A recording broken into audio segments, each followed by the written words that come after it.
Good morning guys. Pasensya na kayo. Medyo hindi na tayo busy tayo. Meet Dumpy. Ito po si Dumpy namin. Good morning mga momshies, popshies, friends, lovers, and countrymen. Alam niyo po, nung pulot siya nung anak ko, kwento tayo. Diba nakita lang siya sa tabi ng kalsada? Yan. So, dahil galing sa parang dumping area, pangalan niya is Dumpy.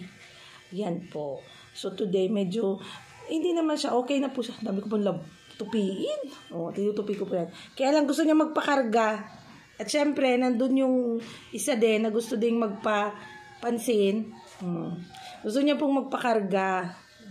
Kasi kahapon, parang nagsama yung, tummy niya, nag-diarrhea po siya. Yan. Nag-diarrhea po si Dumpy. Pero, pinainom na namin siya ng parang dehydrating salt, ganyan. Oral rehydration salt, yan. Ng oral rehydration. Effective po yun kasi nung nagkasakit din si Bram. At saka yung, pangalan ng isang vitamins na nabili ko noon. Napaka-effective po. Kahapon, nanghina siya. Pero nung pinainom ko siya noon, okay na siya. No? Na-deworm na po siya one time. Yung isa susunod pa. Sunod. So, supposedly today. But then, nagpupupup kasi siya eh. No?